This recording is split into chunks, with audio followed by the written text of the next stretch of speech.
Magandang gabi po sa inyong lahat. Pakingitian naman po ang inyong mga katabi at pakisabi, Maligayang Pasko.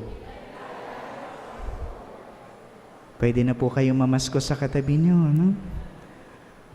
Hindi po natin dapat itanggi at paghiwalayin ang katotohanan na tayo'y nagdiriwang ng mga ating misa nobenaryo para sa karangalan ng ating pintakasing si Mariang Salamin ng Katwiran, nakapaloob ito sa napakaganda at natatanging panahon ng Pasko ng pagkabuhay.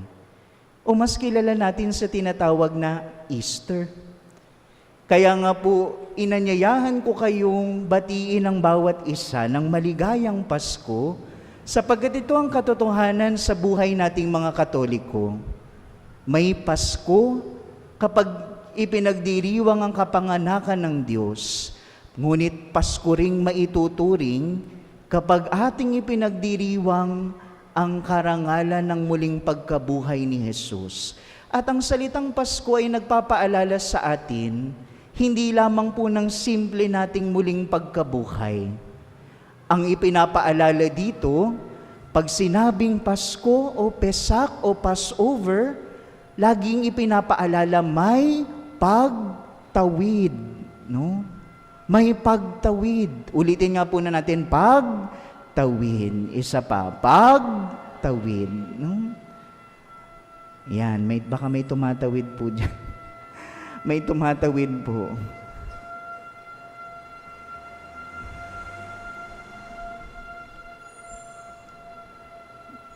Mahalaga po ang pagtawid natin sa buhay, mga minamahal kong kapatid. At para maunawaan natin ang pagtawid na ito ay nagbibigay sa atin ng distansya mula sa kung nasaan man tayo patungo doon sa nais nating puntahan. Kaya nga rin po sa buhay, napupuno ito ng pagtawid mula sa kalungkutan patungo sa katotohanan ng kasiyahan. Mula sa kamatayan ng krus at pagpapakasakit, patungo sa pangako ng muling pagkabuhay. Mula sa mga misa nobenaryo, patungo sa ating inaasam na kapistahan. Pero mayroong mga pagtawid sa buhay natin na ipinapaalala, no? Ano po ba ang tawag natin sa mga pagkain? No? Kapag tayo'y kumakain, laging sinasambit natin, meron ka ba diyang pantawid gutom? Hindi po ba? Pantawid gutom. Kasi mayroon pa tayong pupuntahan at paglalakbay, kaya kailangan nating maitawid ang sarili natin. Kailangan nating bigyan ng sustansya at lakas. Kaya nga sa Ebanghelyong ating narinig, katangi-tangi rin po ang pagtawid na inaanyaya sa atin, ang pagtawid sa mas malalalim na gutom ng ating pagkatao. May mga gutom sa buhay nating hindi mabubusog ng kung ano-anong samgyupsal. At kahit libutin nyo pa ang lahat ng kapihan at milk tea dito sa Kumembo, may mga gutom kayo sa buhay ninyo na hindi maiibsan. Ang mga gutom na ito ay ang katotohanan ng pagkalikha sa atin ng Diyos. We are created with that heart that longs for the eternal. Kaya nga minsan kahit anong gawin natin at pagsusumikap, mayroon pa ring puwang sa puso natin nagsasabi, ito na ba lahat? Hanggang dito na lang ba ang buhay? Mayroon pa ba akong aasahan? At sa malalalim na gutom ng buhay, dito rin ipinapaalala sa atin ang kagandahan ng plano ng Diyos. Sabi nila, isang palatandaan ng taong nagmamahal at minamahal ay ang katotohanang kasama ka sa plano niya. Sa mag-asawa, nababanaagan ang kagandahan at pagmamahalan kapag kasama sa plano nila yung katotohanan ng kabutihan ng kanilang mga anak. At makikita nyo rin po yan kahit sa mga magkakaibigan. Kapag nagpaplano ng outing, kapag mayroong kasiyahan, sinasama ang minamahal. Kaya nga masakit pag hindi ka kasama sa plano, para kang napag-iwanan. Pero ang plano ng Diyos para sa ating lahat ay mas malawak. Kung atin pong susuriin, ang ibinigay sa ating katesismo ng Katolikong Simbahan, sa unang-unang paragraph, sana po nakakabuklat kayo ng Catechism of the Catholic Church. Kung hindi nyo man po nabubuklat, ito po ay mungkahi, Hanapin nyo po kahit sa internet, type ninyo, CCC number 1. At nakaukit doon yung napakagandang plano ng Diyos para sa ating lahat, Hayaan nyo pong basahin ko para sa inyo, God, infinitely perfect and blessed in Himself, in a plan of sheer goodness, freely created man to make him share in His divine life. And that is why, for this reason, at every time, in every place, God draws close to man. He calls man to seek Him, to love Him, to search for Him. He calls them to be together. And when the fullness of time had come, God sent His only begotten Son. Napakaganda po Yung Diyos, sa hindi malirip na kabutihan niya, pinlano niya na ang tao na kanyang nilikha makasalo sa buhay na banal. Kaya naman sa bawat panahon, sa bawat oras, sa bawat pagkakataon, tinatawag niya ang tao, makasalo ito. At kahit papabalikan niyo pa ang kasaysayan ng kaligtasan, paulit-ulit na tumatalikod ang tao, ngunit paulit-ulit pa rin nag-aanyaya ang Diyos. Kasama ka sa plano ng Diyos. Hindi lang niya po pinlano na makasalo ka. Pinlano pa niya na sa kaganapan ng oras at panahon, sa pamamagitan ng kanyang kaisa-isang bugtong na anak, bigyan ka ng buhay na walang hanggan. Kaya nga sinasabi ni Jesus sa Ebanghelyo, ang sino mang nakakita sa Kanya ay nakakita na sa Ama. Kaya nga ang tanong po sa atin, ano po ba ang laman ng puso nyo? Ano ang hinahanap nyo pa? Minsan po, naanyayahan rin po ako ng mga kapatid ko sa parokya. Sabi nila, Father, kain tayo sa labas. Yan ang pinakamabisang talagang pampataas ng lahat sa dugo. Kain tayo. At nung nandoon na kami sa isang mall, tumingala kami, sabi namin, saan tayo kakain yan? Ang tanong nung kaparokya, Father, ano po ang cravings mo today? Yan. Ano pong cravings mo?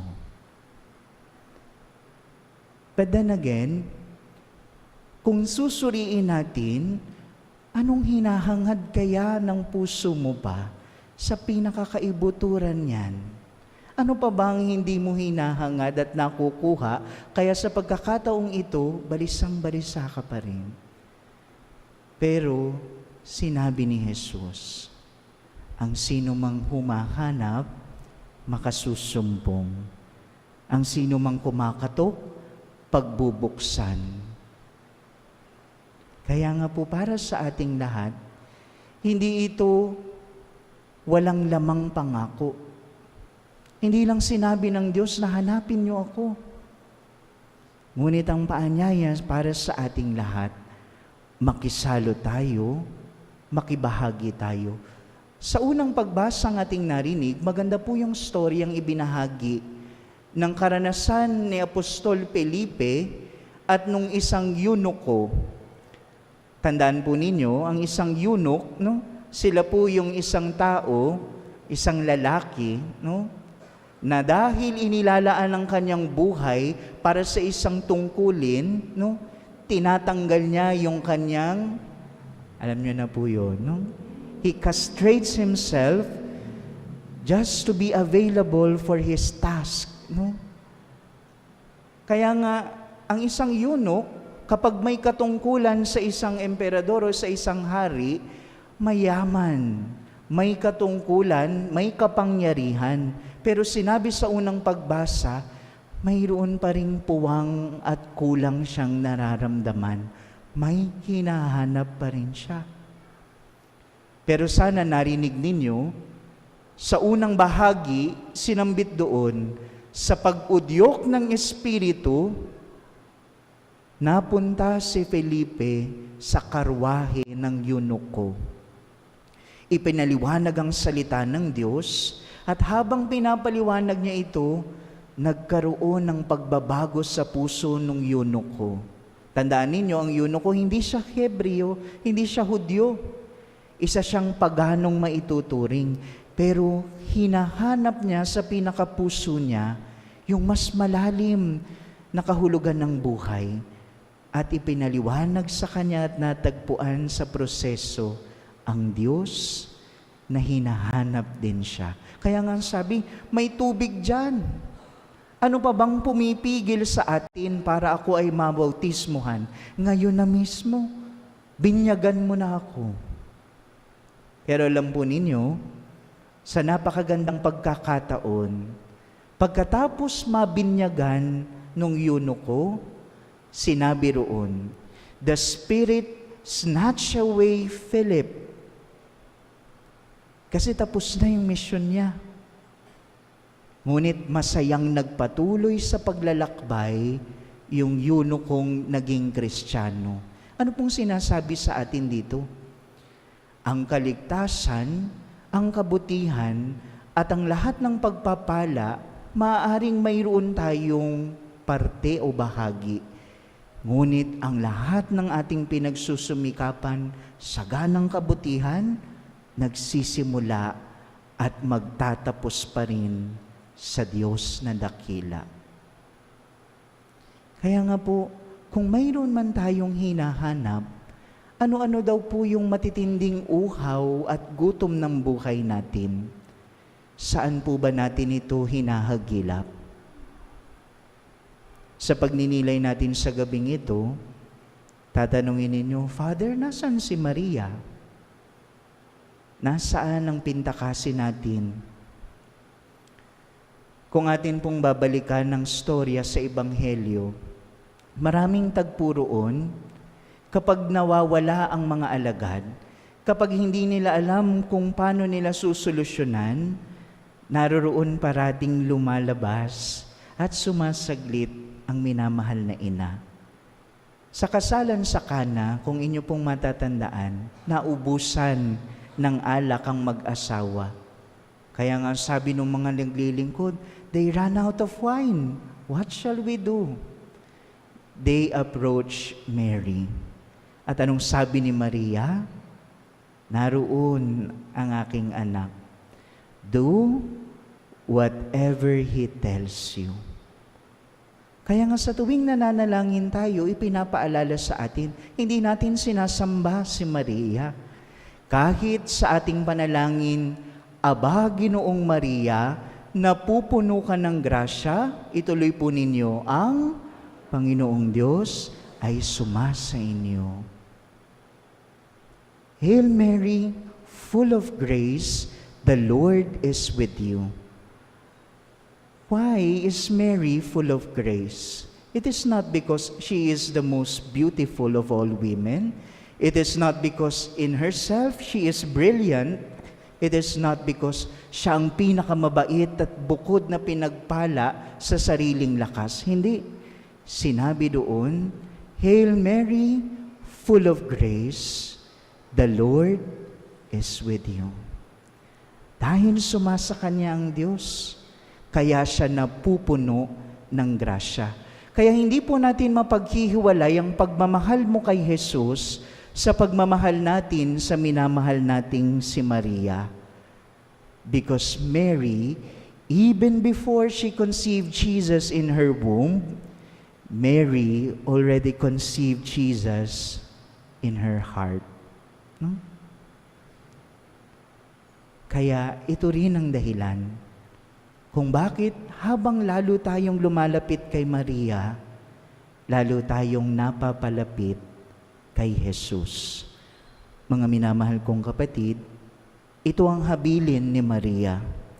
Sa mga pinakamalalalim na gutom at uhaw ng ating buhay, kay Jesus natin ipagkatiwala at ialay.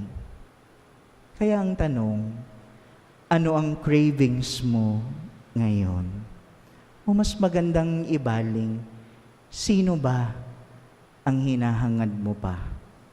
Lumapit tayo sa minamahal nating ina, ilapit natin ang ating sarili sa mapagkalinga at mapagmahal na yakap ni Maria upang tayo'y paulit-ulit niya ring dalhin kay Jesus.